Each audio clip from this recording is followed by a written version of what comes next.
and welcome to the March 2025 Madison DX Club's presentation. And tonight we're very happy that Lance W7GL, no, GJ, grape juice, GJ. I didn't have my glasses on, looking down. And Lance was the first person to present at our YouTube published programs back in August of 2020. So we've been doing programs since then, almost every month, taking off for Christmas and sometimes something, a little holiday picnic in the summer. So we've had well over 40 programs. And when Bob mentioned that he had chatted with you, Lance, about coming back and talking about the 6-meter de-expedition that you did last year with a particular interest of all the terrestrial contacts that you made, because some of us don't have either the knowledge or time or equipment to do moon bounds, although just something for everyone. And I hope you remind the group again, your website is fantastic. Not only does it have great detailed information about your de-expeditions, but also kind of how-tos and FAQs about moon bounce and everything else. It is a great resource, and I hope people avail themselves of that. And, you know, I think Bob alluded to the fact that you have another de-expedition coming up, and again, that's detailed on your webpage. But we're really glad to have you back with us, Lance. And if you want to go ahead and share your screen, take it away. Okay, let's see if I can do this.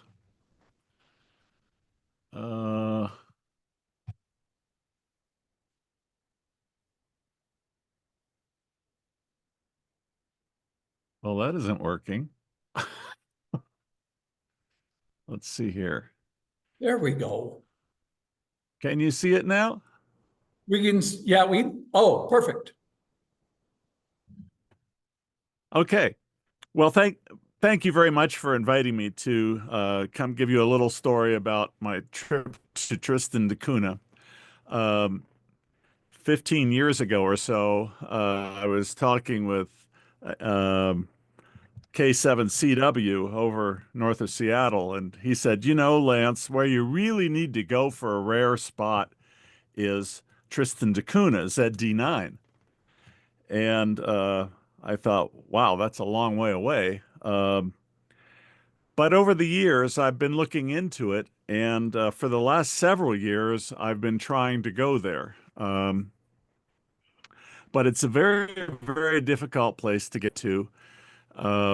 It takes about a week to get there on a boat from South Africa, and the number of berths that are available on those boats are very small. So for a couple of years, I was on the waiting list and always got bumped. But I'll give you a little bit of a background about the trip. I'll talk a little bit about the ham radio, but also provide some background on the island itself. Tristan da Cunha, as you can see in this picture, and I've got my background here for the Zoom conference is the mountainscape that I viewed from Tristan while I was in Tristan da Cunha. It's a volcano in the South Atlantic, and it's roughly halfway between South Africa and South America. So here's what I'll talk about. Somewhere in there, there's a little bit about ham radio too. So here it is. You can see the only way to get there really is by ship from South Africa. They have no airport. They really have no harbor either, which complicates the situation for trying to get from ship to shore and vice versa. The 3 islands closest to the main island are shown here in this slide. Tristan da Cunha is at the upper right-hand corner here. Well, sorry. So up here. Then there's Inaccessible Island and Nightingale Island, and then a few hundred miles to the southeast is Gough Island. And Gough Island is uninhabited, except they do lease some space to South Africa for a weather station. And so the crew in South Africa uh, from South Africa is replaced in the fall of each year in September. So to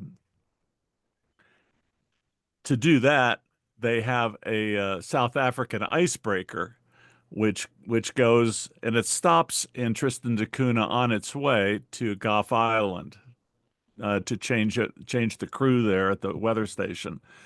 And Tristan da Cunha has bargained with South African government about when they leased them the space for the weather station. They said, well, we also want 40 berths on your icebreaker so that we can transport people back and forth. And other than the icebreaker, which comes through once a year, they have a couple fishing boats at Tristan da Cunha that pass by there every couple months, and they only have less than a dozen berths, and so there aren't too many other ways to get there. And the 40 berths on the icebreaker are always full, either with Tristan da Cunha residents who have gone over to Africa for medical reasons, or have gone on vacation there, or government people from the UK. Tristan da Cunha is a English overseas territory, so they have diplomats and government officials are always coming back and forth, as are contractors to do work on Tristan da Cunha. They only have about 240 people that live on Tristan da Cunha, and since the facilities are very limited, they have to rely a lot on contractors to bring things over to repair mechanical winches or electrical things.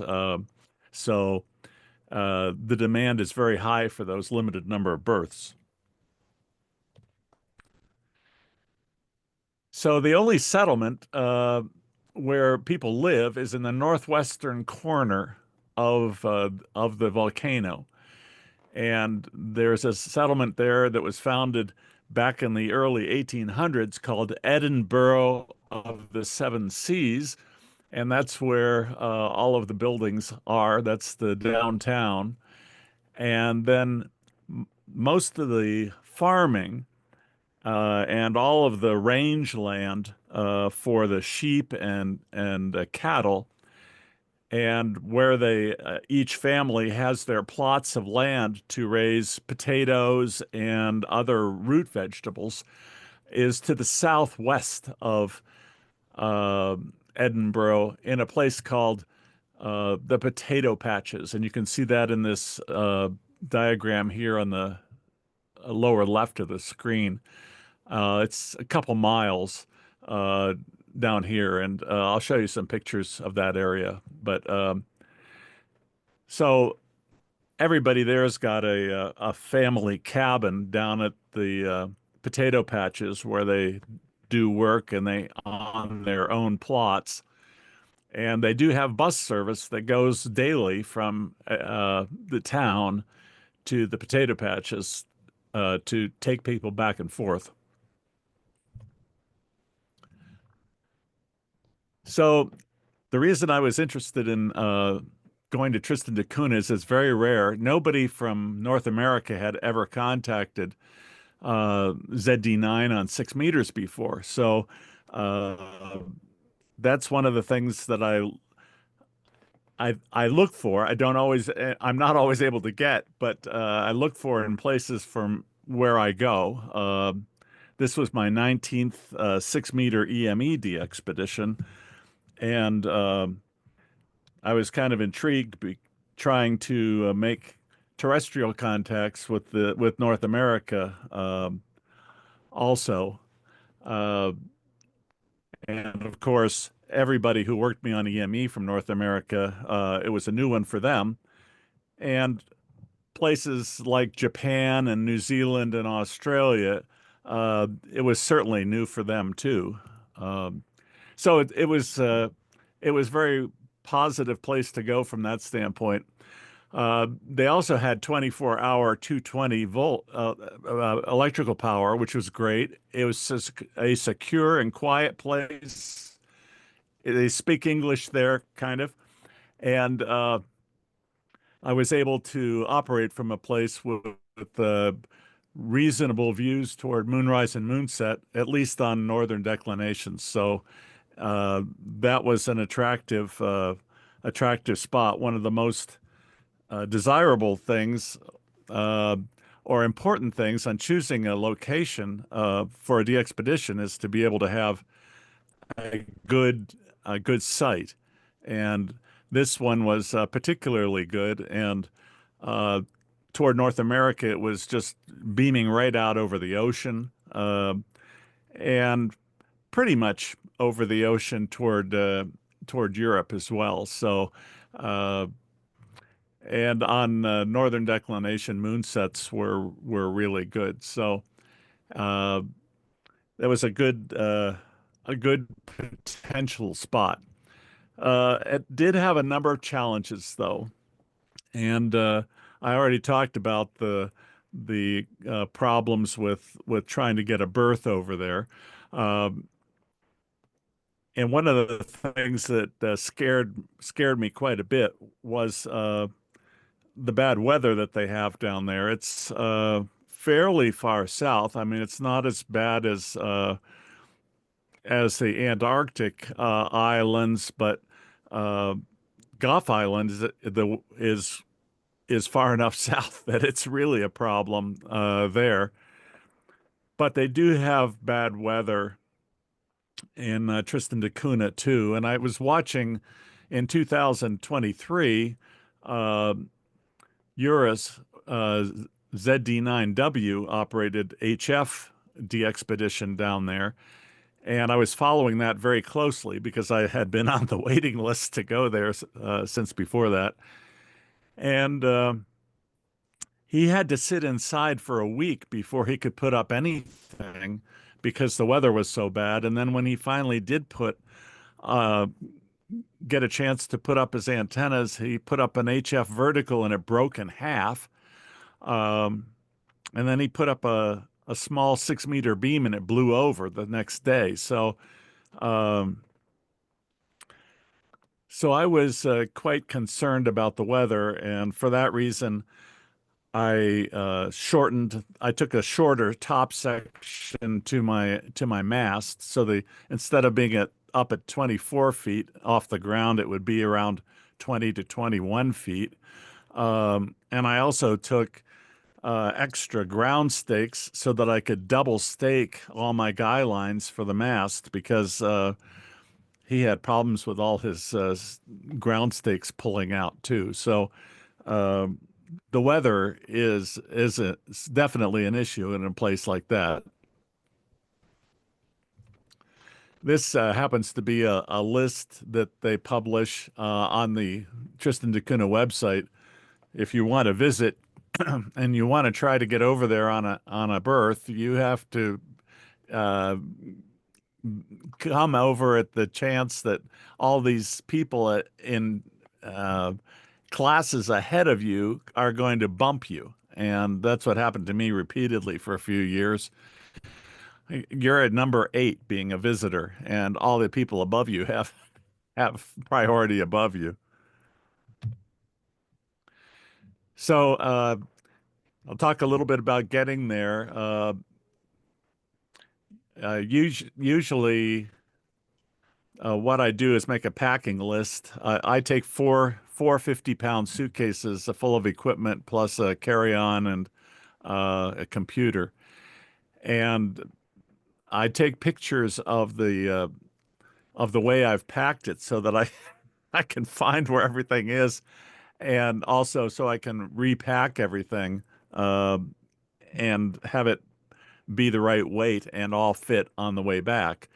But in this case, uh, what I did also was I wrapped everything in Ziploc bags because I was concerned that on the ship, uh, the it might be the suitcases might get wet, or in transit from the ship to to over to the island, it might get might get wet.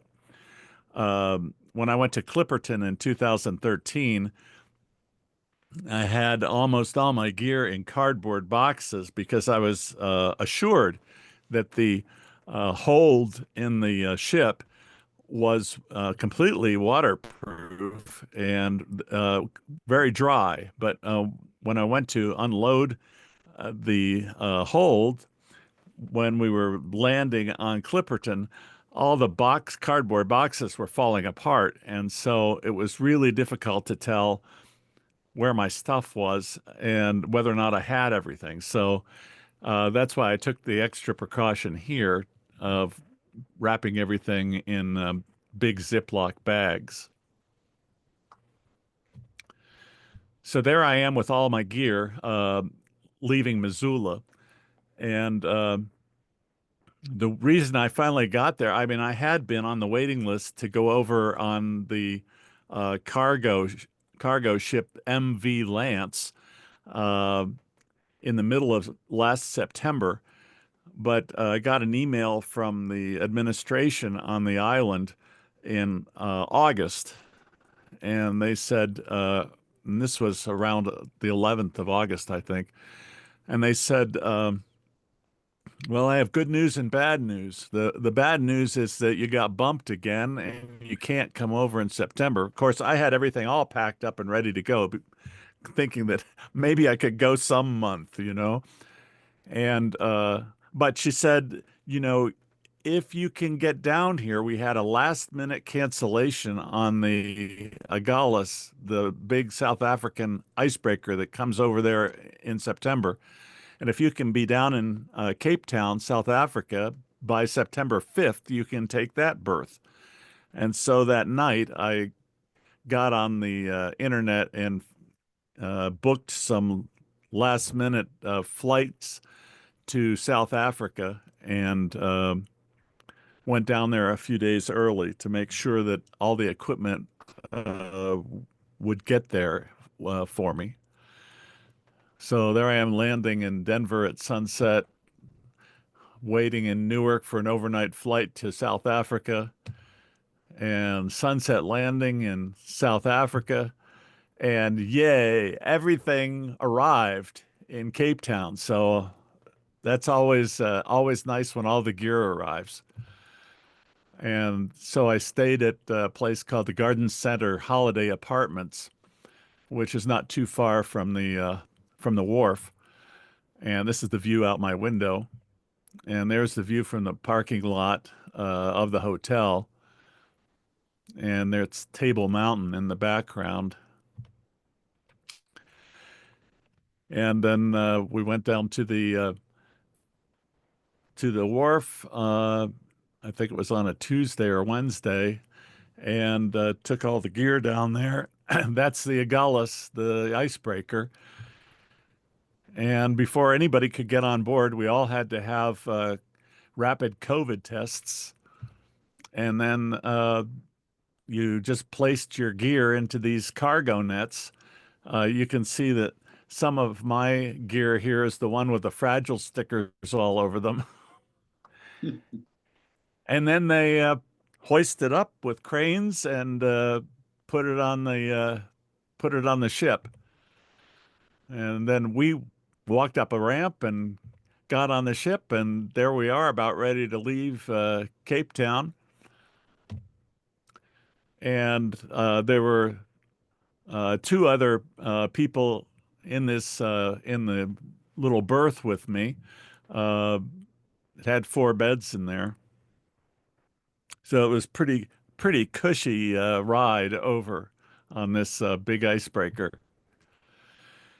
And we had lifeboat training before we got too far out of port, and you can see these little lifeboats over here in the white canisters, but they had this great big one that was totally enclosed, and so we all got inside that, and so I have pictures here of looking both ways from my seat, and everybody's in there like sardines. I can't imagine being in there for more than a half an hour or so. I mean, hopefully you could get picked up before you're floating around out there in the ocean for 2 days. Uh, I can just imagine what it would smell like after a couple days in there. But uh, it was quite an effective piece of equipment that they had on the icebreaker there. And this was a picture of the bridge of the Agulhas. Very impressive. Uh, and then they fed us in the mess hall in shifts. And the these are my 2 roommates here. Ian is from the UK, and this fella, I can't remember his name right now, but he was from South Africa, and he worked for a German company, a German crane company, and he was going over to do maintenance on one of the cranes at the harbor in Tristan da Cunha. And this young lady here was a helicopter pilot, and the reason that she was along is because they had helicopters on the ship, and that's how you get ashore. So uh, there we are arriving after 5 or 6 days. You can see in Tristan da Cunha there in the clouds. It was in the clouds almost all the time. Uh, but this flat part here on the northern end of the island, that's where the settlement is, on this little tiny flat strip. So here are the helicopters that are on board the Agulhas, and the places they go are places like Marion Island, where they have a weather station. Um I think that's ZS8. Um and Gough Island, of course, has really no harbor, so they have to land via helicopters there. And they do the same thing on Tristan da Cunha. So here they are shuttling passengers to and from the ship. We landed on Tristan da Cunha in a large pasture in front of their elementary school, and then they brought over the luggage in the same way via helicopter, and lowered it down in cargo nets. Then my host family uh, came down with a truck and loaded up all my gear to take it back to the place where I was staying. And this is where I stayed, uh, was in this little area here. Their house is over to the right. It's off the slide, and the little house to the left is where their mother uh, lives. So I was just kind of sandwiched in between the two of them in this little place.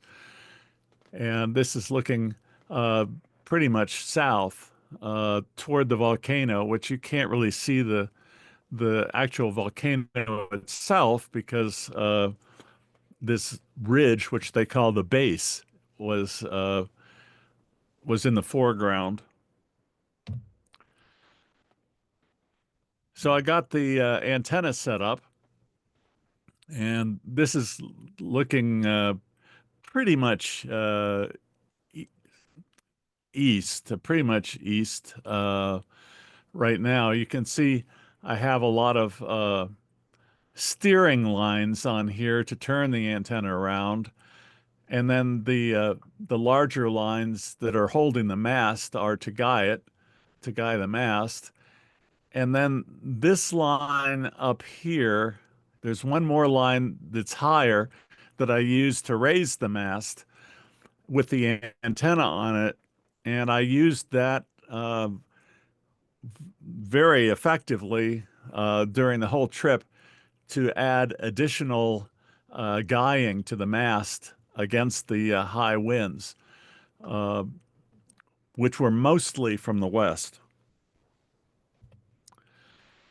This is where I set up the station, the same place that Eurus had set up the previous year. This is called the creche, which is a daycare for preschool kids, and it used to be a uh, a dormitory for people, the workers who were building the new hospital, which is just up the hill, a couple 100 feet from this creche, which is a large building that's basically just shipping containers all bolted together. And you'll see more pictures of this shortly, but I'm at the opposite end of the building. Uh, so I have to walk through the entryway to the daycare every time I want to go in and turn the antenna or go outside and turn the antenna. And it was actually about 200 meters for me to take a trip to go turn the antenna, even though the antenna was only like 25 feet from the room where I set up. So my feed line was very short. It was 50 feet of LMR 600 Ultraflex, and I had some of it coiled up in the room, in fact. Uh, but in order to get to the antenna, I had to go all the way out the building and all the way around the building and then all the way back around again. So here's the little ham shack where I set up. Uh, and it was very quiet in there electrically because it was like operating inside a Faraday cage. You had all these steel containers that were bolted together, totally isolated from each other, and they had huge ground cables on the outside of the buildings connecting them all to each other. And so, uh, in order to try to receive the Wi-Fi from the hospital, basically next door, it was really, really marginal.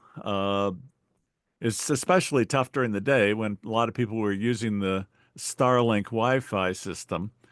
Uh, but at night, I could get a faint signal, and sometimes I had to take the laptop outside to get a signal to sync the clock in my computer.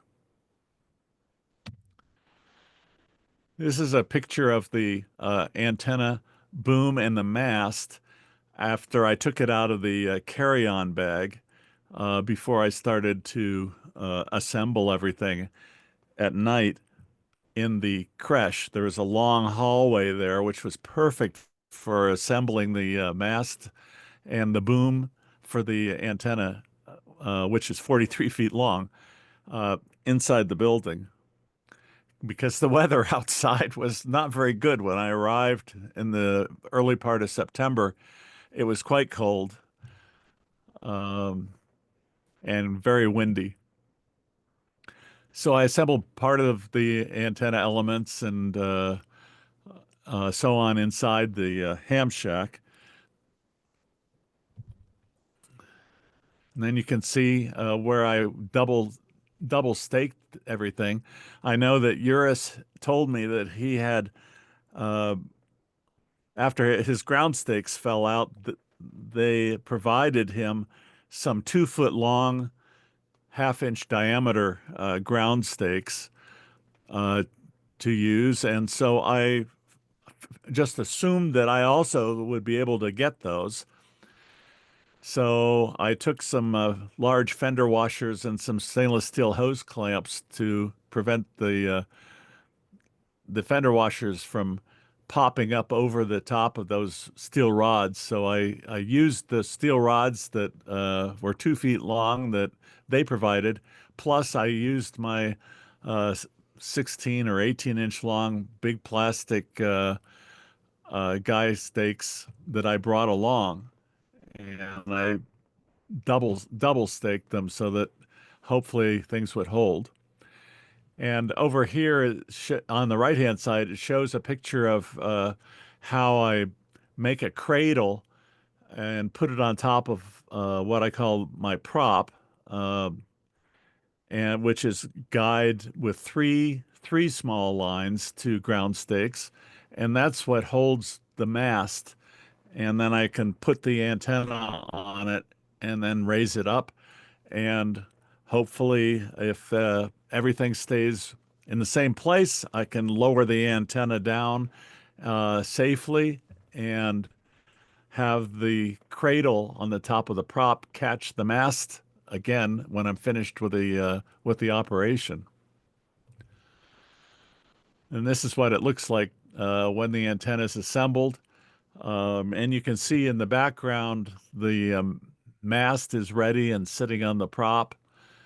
And this is the west end of the crash.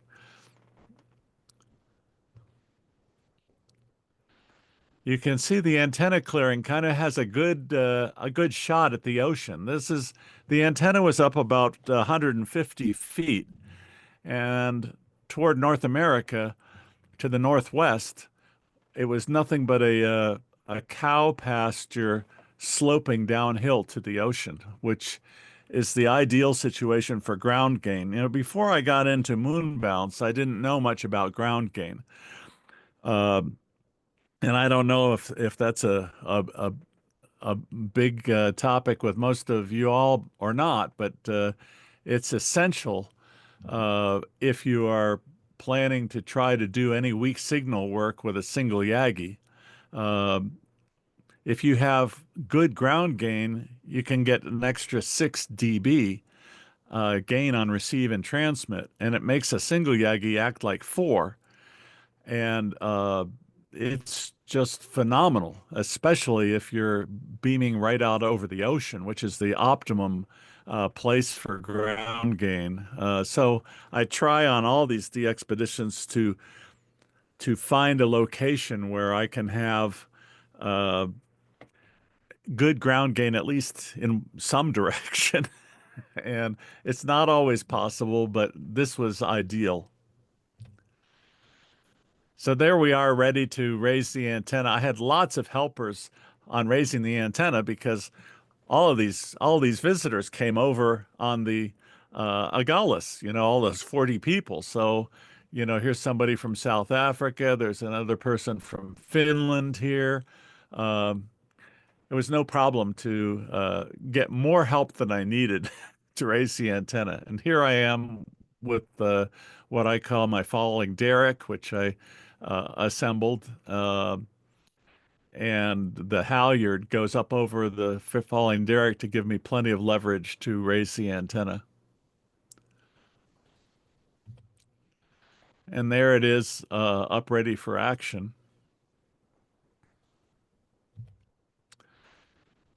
And the aiming circle goes on first before I raise the antenna.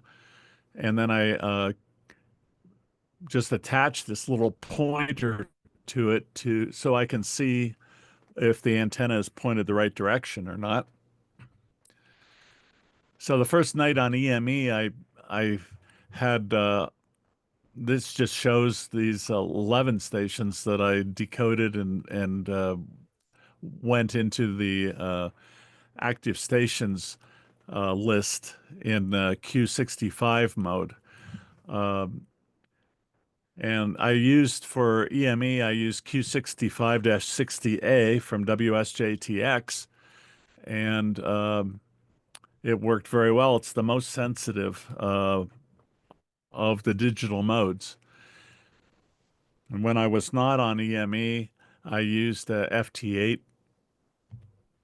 except when it really got busy toward North America, signals were allowed, and I switched to FT4 so I could work a bunch of people fast. And this is just a picture of what a screenshot from G8BCG was when he worked me. You could see me replying to a number of these different stations. Um, and because on EME signals are not reciprocal, so I had to try replying to other people and sending them reports, and then hopefully at some point later on, I would be able to receive their replies with their Rogers. I was lucky enough to run into a couple who were doing video on Tristan da Cunha, and I saw one of their videos, and I said, boy, it would be great if you could do a video showing my antenna. And the guy said, "Oh, no problem. If the weather ever clears, I'd be happy to do that before we leave." And it turned out we did have one clear day while they were still there, and unbeknownst to me, it was I think September 28th, and he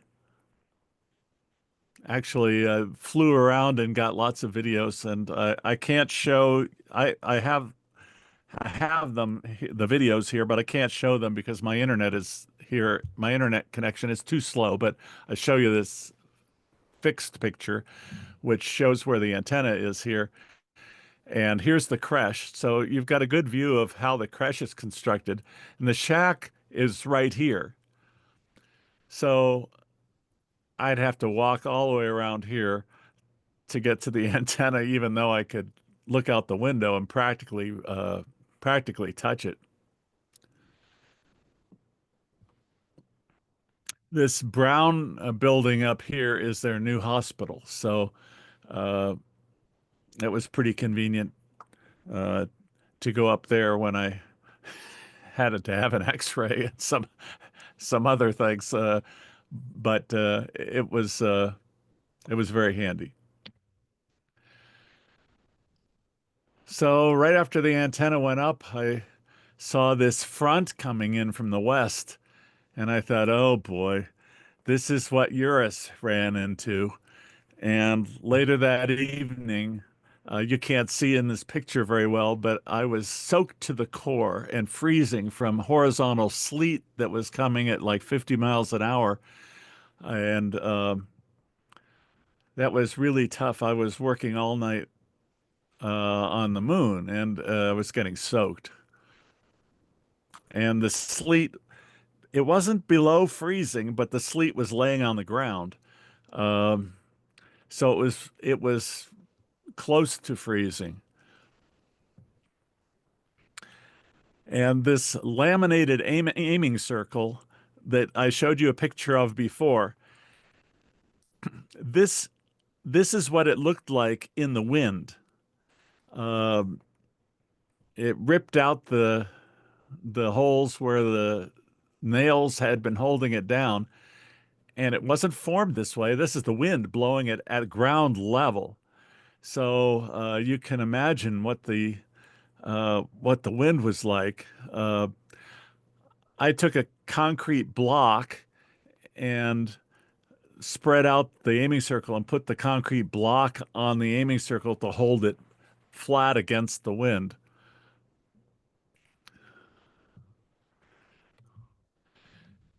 And, on these DXpeditions, I mean, this was my 19th 6-meter EME expedition. On these expeditions, I try to anticipate whatever problems I'm going to have and take enough stuff to keep the station going. There was only one thing that I hadn't anticipated, and that was cows. And they periodically move the pastures for the cows so that they could just wander around town. And so they eat all the grass in town and mow the lawns and unfortunately step on my cable, rub their backs on my guy lines. And I was very concerned that the cows might prove to be the end of the whole operation. Um, so I had some extra rope, so I tried to fence off the opening to the antenna area um, to try to keep them out. And they thought that that was a good place to lie down, right on the ropes. Uh, so I didn't deter them very well. And it didn't take too long before they tripped over the guy lines for the prop. So the prop was on the ground. Uh, and I was a little worried about how I would be able to lower the antenna. Uh, but I was able to, the two of the guy spikes were still in the ground. So I was able to get it pretty much where it was before so that the antenna could be lowered down onto the prop. So September 28th was my 73rd birthday, and that was moonrise on that night. And it was also my last planned day of operation because I had tentatively planned to leave on the MV Lance, which was scheduled to leave that weekend. And as it turned out, uh, oh, there I am on my birthday eating birthday cake while I was operating. Uh, anyway, the MV Lance was delayed about 5 days, and but I didn't know that at the time. So I had to take down the entire station, uh, pack up the antenna, and be ready within a 24-hour notice that it's time to load the ship. And because the weather window is very, very narrow down there, and you can't get uh, people or supplies back and forth to a little ship like the MV Lance. They don't use helicopters. What they have are little flat barges that are run by outboard motors that require very calm seas to transport the goods and people out to the ships. So uh, most of the time, it's not, at least at that time of year that I was there, it's not possible to do anything out in the ocean. Uh, so you have to be ready, which was frustrating to have to shut down, take take the station all down. So I'll talk a little bit about life in Tristan da Cunha. Uh, it's much like a small town in Montana. Uh, it's a close-knit, supportive farming and fishing community. It's very much self-supporting, although, with the ships that come every few months, they do get frozen foods and so on. And since they have 24-hour 220 now, they have big freezer containers that can save all of the frozen foods, and they can take them periodically out of the containers and put them in their store. Um, One of the big things the big economic thing in Tristan da Cunha is their lobster exports, and they have a lobster factory where they process the lobsters and pack them up. And then because they have 220 power 24 hours a day now, they can freeze all those and until the next ship comes by. And one of the great things about having the 24-hour power is that makes that possible for them to process the lobsters and um, get them ready for export. One of the ways that they could get the 24-hour power was that they rent space to CBTO, which stands for something having to do with nuclear monitoring, and it works for the UN, and they have 5 sensors on Tristan da Cunha for the UN to monitor nuclear blasting anywhere in the world. And they needed to have 24-hour power for that. So they subsidized diesel generator at Tristan da Cunha, which was part of the lease arrangement that they made to the UN. There's also a geomagnetic research station from Germany there, uh, which the South Atlantic anomaly is right over Tristan da Cunha, and it's an ongoing research project that they have to monitor the geomagnetic field over Tristan da Cunha. And that was I could see the their spurs uh, on the screen, uh, but it wasn't really that big a problem for me. They did ask me after a couple of weeks if it was me that was tearing out all their equipment during my moon sets and when I was pointed right at them. And I told them I'd only be on for a few more days. So it didn't turn out to be a problem for either one of us. This is a picture as I'm walking up from the harbor toward my lodging, and that's a picture leaving the creche as I'm walking over to the lodging. It was very, very close to the creche, which is why I wanted to stay there. It was easy to go back and forth, even in the middle of the night. When the uh, when the ocean is calm and the lobster boats can go out, uh, it's a whole thing that involves the entire village. All the people come down, wait to help unload the lobster boats and process the lobsters in the factory.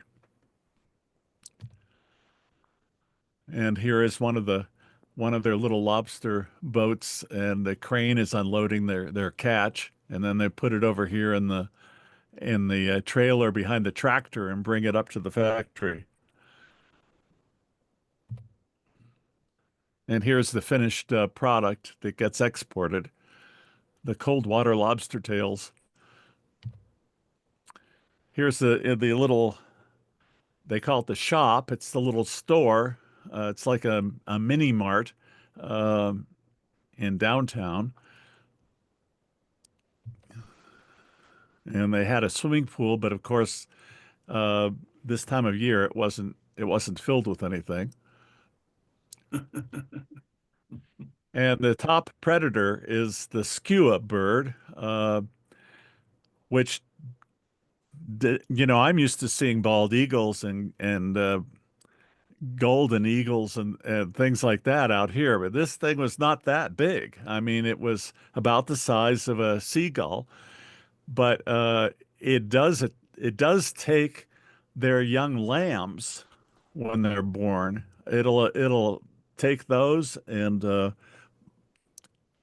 it goes eats fish, it eats uh, rats, it eats the newborn lambs. It's pretty ferocious little bird.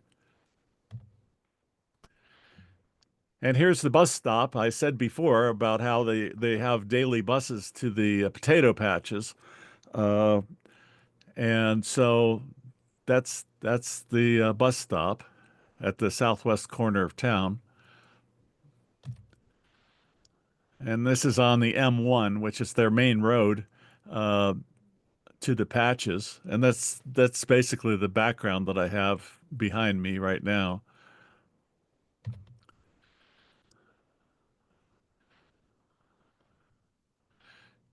And on Halloween, I went down to the shop and bought some individually wrapped candies, uh, so that I'd have something to give out to the trick-or-treaters. I was surprised to see these two little girls here dressed as Wednesday from the Addams Family. Uh, now that they're connected by the internet to they can watch all these things. It didn't really seem like they were that much out of touch with what was going on in the rest of the world. This They had a party for all the little kids down here in the community center, which is attached to uh, their the Albacore bar or Albatross bar. Um, so there are a lot of community functions that take place there. And I did get a chance to go see some northern rockhopper penguins, only a mile or so east of the village, right by the ocean. And you can see all the what these streaks are is like a mist, um, or drizzling, uh, that's going on from the clouds and the ocean. That's a close up of one of the penguins.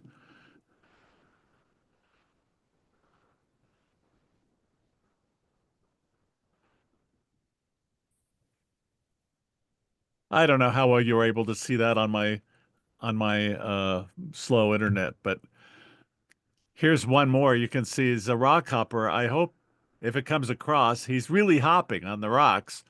Uh, he did a lot better than I did trying to walk up there to take pictures of him. And then right behind me, there were seals on the rocks right by the ocean. This is a picture of both the street signs in the village, uh, one by the school and one by where I lived. And there were several, or a couple of cemeteries, and they were both right next to each other. They're uh, going back to the founding of the whole settlement. And they have some heavy equipment, and it's used for various things. They're building houses, replacing used propane tanks for the village people. And this is the M1 road. This is the big highway that goes out to the potato patches and through town. Out to the east of town was the erupting area where in 1961 there was a eruption that caused everyone to be evacuated back to the UK. And so I climbed up on that uh, lava mound eruption, and this is the view of the village from the top of that peak. You can see pretty much the whole village from up there.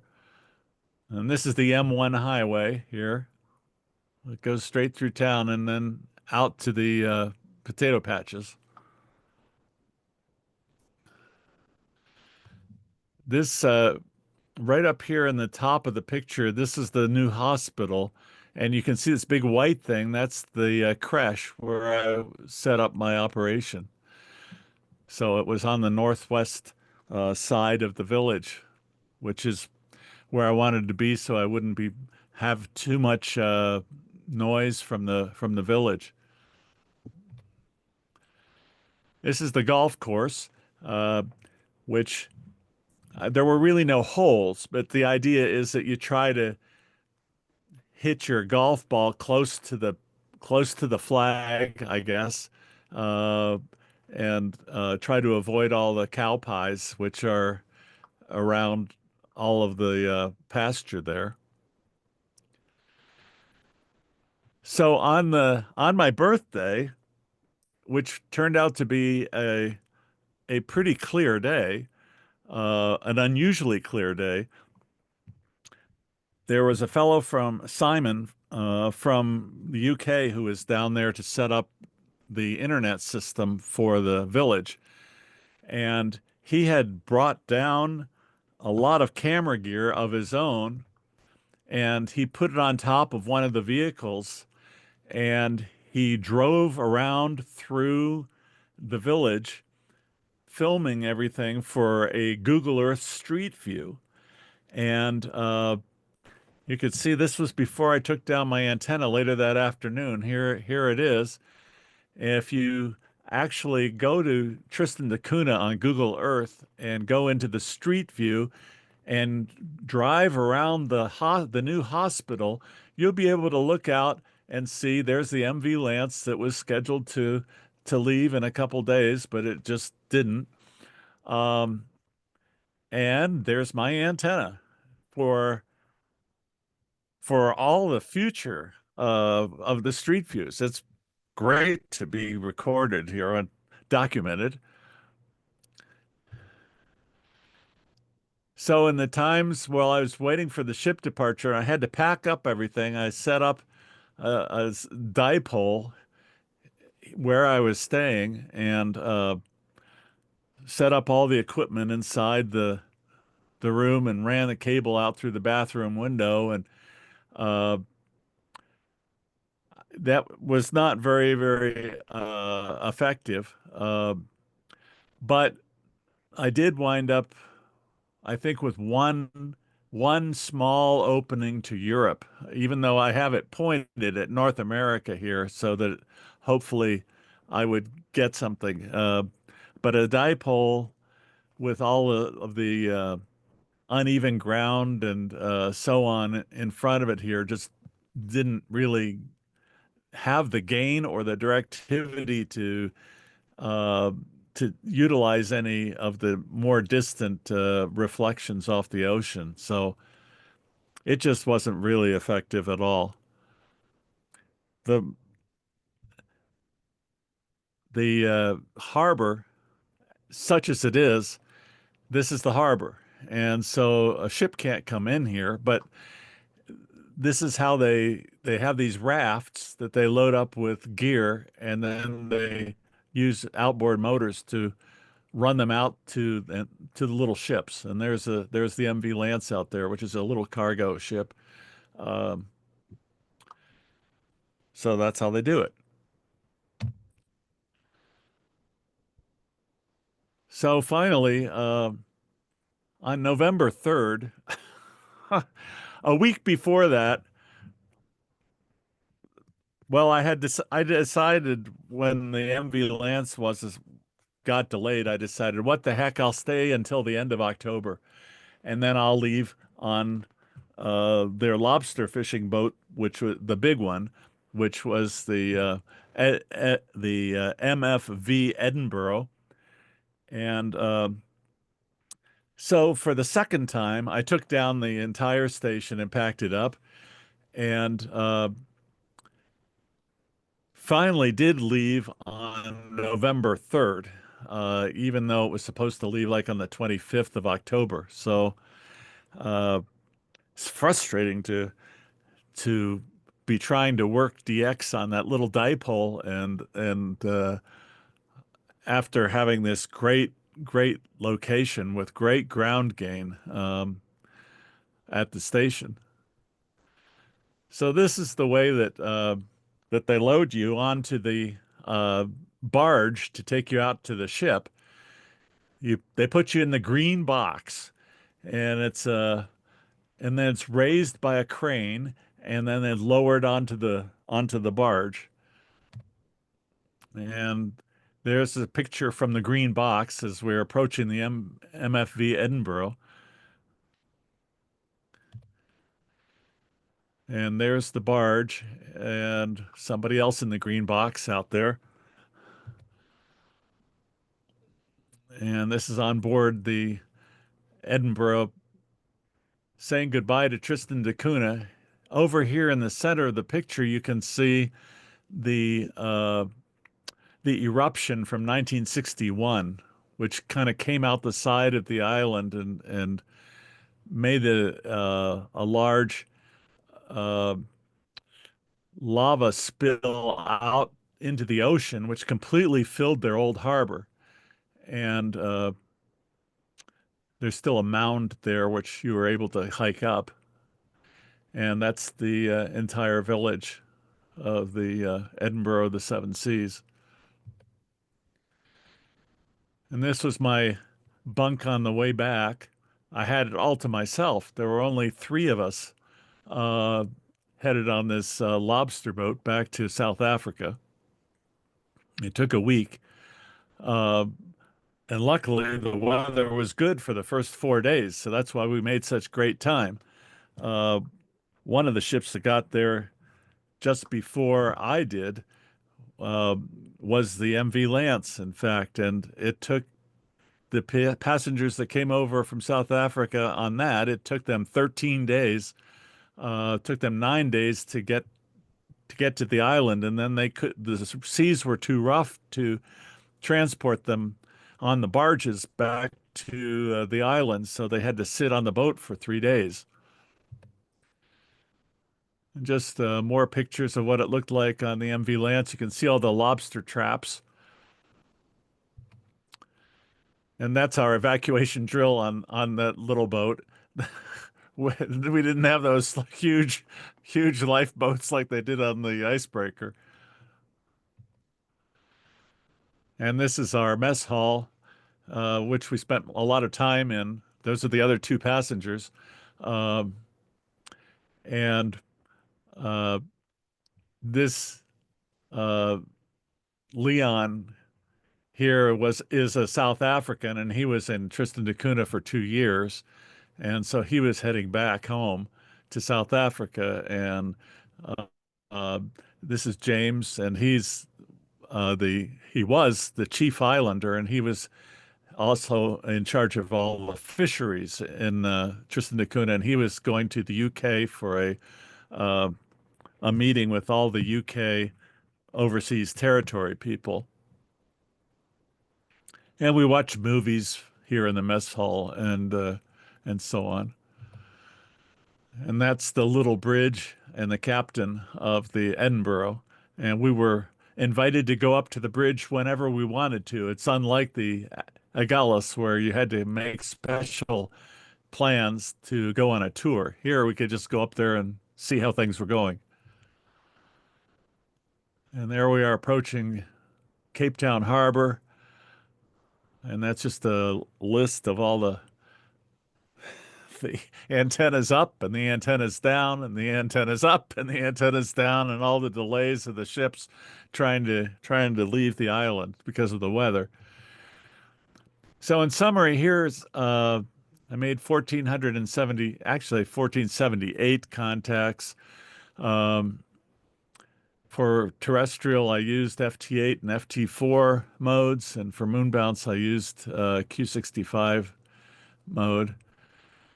Made 173 6-meter EME contacts, which is more than I've made on any of my other 6-meter EME expeditions, and over 1,300 terrestrial contacts. Z01RS provided a little diagram here. He says, boy, you're going to have trouble because you're so far south. There, I was really out of the TEP zone. And when I did catch some TEP, it was mostly to Europe, almost every day to Europe. It was rare to get up to the Caribbean, and even rarer to get up to the North America. You know, one of the reasons that I decided to not go back on the MV Lance at the beginning of October was, well, there were two reasons. One, I hadn't had a common moon window with New Zealand and Australia and Japan, and I didn't want to let those people down. So that's why I decided to stay another 3, which turned into 4 weeks, to give them a chance. And the other thing is, I knew that as we were getting closer to the fall, further into the fall, it was going to be better for for F2. So, uh, and I'm really glad that I did stay because I did have a couple good openings on F2 that one day was definitely F2 and it was in the middle of the day, so it wasn't the typical TEP, and it the solar flux was very high and it was just great, and it got up into actually into Canada too. So I mean, it was and the Midwest. It was pretty exciting. So I'm really glad that I stayed so long. And so many of the QSL requests that I got were from October, and they weren't from September. So that was great. You can just see here. This is this is at 1500, which was UTC, but it's also local time uh, here because it's basically on the same meridian as Greenwich. This was, I think, 270 uh, solar flux index, and I'm just south of these higher regions of electron content in the ionosphere. And so an hour later, it moves even further away from me. Um, it just it just almost always out of reach for where I was. And I think that one of the only reasons I was able to get in on the terrestrial propagation to North America was because I had the antenna in a great spot with ground gain. And when I had it gave me a negative horizon beaming out over the ocean. And being able to have a negative horizon gives you just a better grazing angle at the ionosphere so that even with marginal MUF, you can you can catch propagation. Uh, and so, I mean, I think that's the only reason that it works so well. I mean, the simple fact of the matter was nobody in North America had ever worked it on 6 meters before, and that's one of the reasons why. It's just a little too far south. The guys 1,800 miles or 1,500 miles further north in St. Helena, apparently they work regularly up into the eastern part of the United States.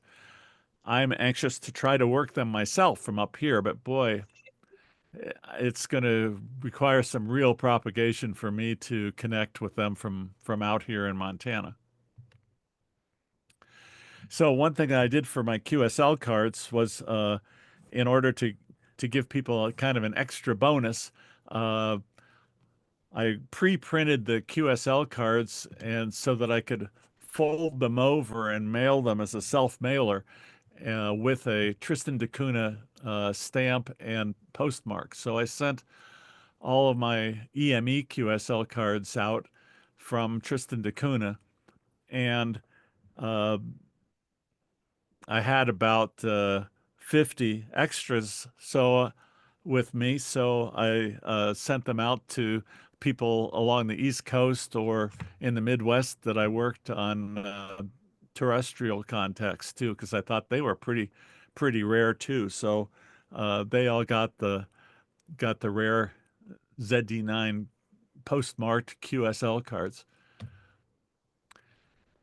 So the question everybody's asking is where do I go for my 20th DXpedition? And I had been thinking strongly about ZD8 because that's pretty rare for most of the people who haven't been on 6 meters more than a couple decades.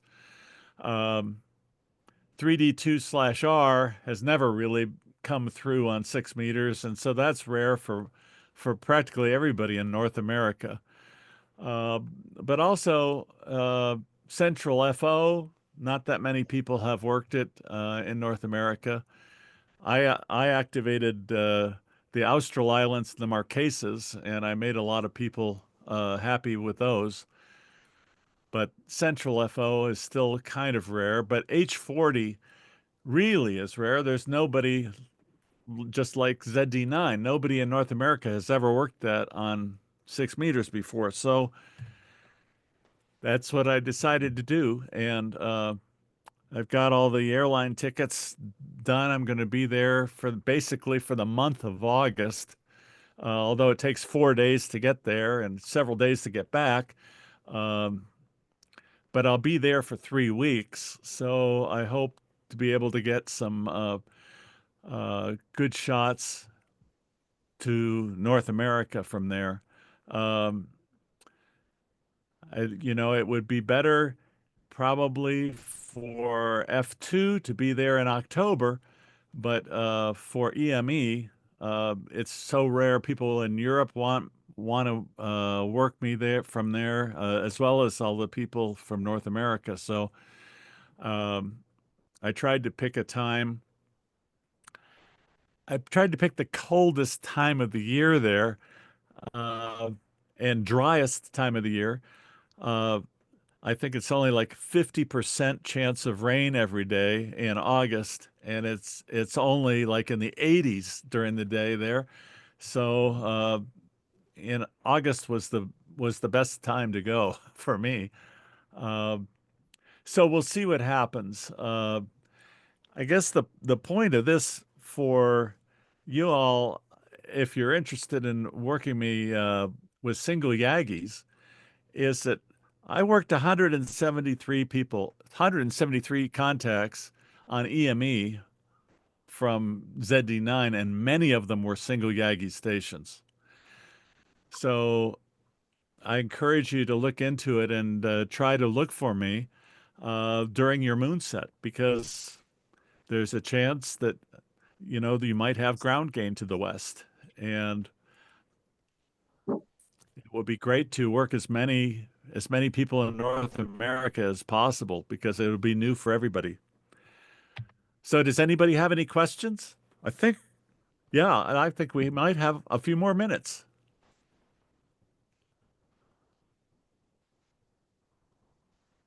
Well, what's the secret to 6 meters? Are you wondering why I went there on 6 meters, or No. I Just mean, no. Everybody talks about the magic man of being 6 meters, being the magic man, and I have made 2 contacts, maybe 3, right? And I don't have a Yagi. I'm not set up exactly for 6 meters. But that being said, what's the magic for 6 meters? well, the interesting thing for six, I'm consider myself a newcomer to 6 meters. I haven't been on 6 meters only since 1996.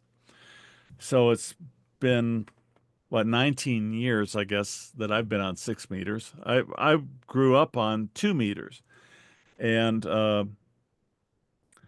so I obviously did a lot of EME on 2 meters for a number of years until the digital modes came around, and that started a few years after I got on 6 meters. 6 meters Thank you. is interesting simply because it's the lowest VHF band, and you can bounce your signals off of meteor trails, off of the aurora.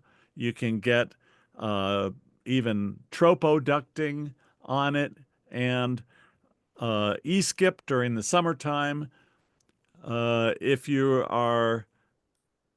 If the solar flux is high enough and you're located in a favorable geomagnetic location other than Western Montana, you can get F2 propagation and work all over the place on 6 meters. So what's the magic part of the band is that's why it's magic. You know, I used to read the World Above articles from W3EP in QST, and he talked about how 6 meters was the magic band, and there was all this propagation up and down the East Coast and over to Europe and to South Africa and South America and everything. And I thought, wow, okay, I've been meaning to get on 6 meters, so I'll get on 6 meters. And I found out that in Western Montana, it's not such a magic band most of the time, which is why I decided I had to do the same thing I did on 2 meters and go to EME to work people from here.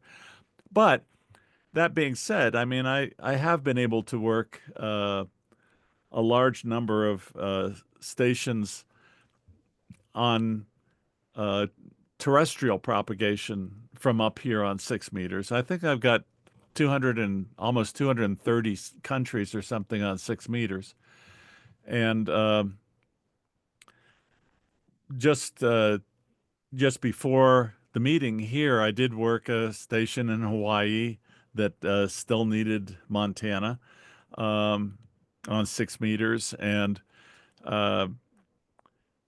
last couple days I've been working down into Chile and Argentina. So things should really get good here in a couple months, I think. And it really does help to have a beam, though, and some power and a good receiver. And almost without exception, the people who are really into the weak signal work and doing EME on 6 meters all have external preamps in the shack so that and they have very low loss feed line to the antenna. It really helps to, have everything fine tuned for weak signal work if you're going to try some of the things like EME. But when the band is open, if you have F2, signals can be very loud, even with a small station. Okay. I'll just, like I said, every so often I'll try to get, so I'm running a vertical, right? Multi-band vertical or a dipole. And so when I get on every so often, I'll try 6 meters and I'm just not getting receiving any signals or seeing any indication there's anything out there. So I was just curious about what you were doing, what the music was and such. Well, it also helps to use the internet as a clue for where the band is open and who's making contacts where and when to expect that the propagation will be moving in a spot where it will be favorable for you to make a contact in a certain area. I see that K2KW is on here, and I have to say, I have to thank him for activating some rare island in the Caribbean. I can't remember exactly what it was, but I think he was using a dipole or some ridiculous thing, and I worked him on triple hop during the summer one time. So, Kenny, thank you very much for that. You're welcome. And that was Jamaica, I think, back in the late 80s, early 90s. And I had a 2-element vertical dipole right on the ocean that I fabricated there using some bamboo sticks that floated up on the ocean for the vertical and cross piece. So it was, just it was opportunistic and it worked out great. Yeah, well, thank you very much. I sure do appreciate it. And I know that we worked from Jamaica, but I thought that we worked from someplace else too, which was a little island, and you didn't maybe it was Saba or someplace. Yeah, you're right. Yeah, that was during our honeymoon on Saba Island. I had a little 3-element Yagi, maybe 2 feet, 3 feet off the deck, but the deck was up at about 1,200 feet with an incredible slope down to the water. So Yeah, I yeah, don't think your sometimes slope I've been was getting on my 6 meters. direction though. That's the I think you were pretty much blocked my direction, but it really it worked nevertheless. And you know, I remember I operated 6 meters with 100, just an IC 706 barefoot from Grenada, and this was back in the peak of the sunspot cycle around 2000 or 2001, and there was a 3-element beam down there that W1AIM had left down there, and I used it. And even though I was in a very, very steep valley, I mean, I had to the south, my horizon must have been like 20 degrees. It didn't make any difference when you when you're down there in the TEP zone. Oh my word, the signals are just they come in all the time. Every afternoon we would just sit there and wait for the same stations to come in from South America, and I was chatting with a guy from EA8, and oh, he said, "Oh no, Lance, I have to go. I'm hearing ZL coming in now." So I mean, living in the TEP zone or operating from the TEP zone is certainly it's life changing.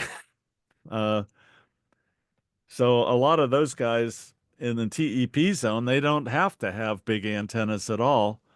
And in fact, it's hard to find anybody in the TEP zone that does have a big station on 6 meters, which is a little frustrating when you live in Montana and you don't have any way to reach the TEP zone. So the only way to work them is on EME, or uh, if there's a really, really high solar flux index.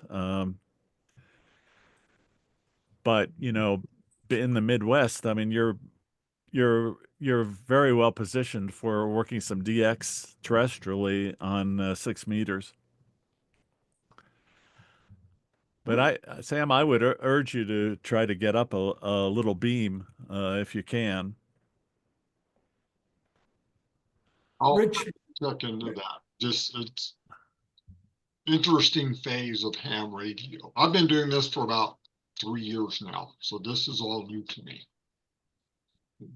Um, this gets broader and deeper as you go. Yes, it does. Yes, it does. And I've been doing it for about 60 years, so you know, I've kind of got a lot of stuff floating around here that I can kind of pull into action. So Yeah. the junk box is pretty full.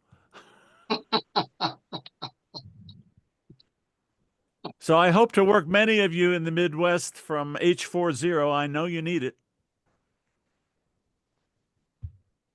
all right, good, good. This was a great presentation, Lance. I really enjoyed learning about the island, the lobster, the people.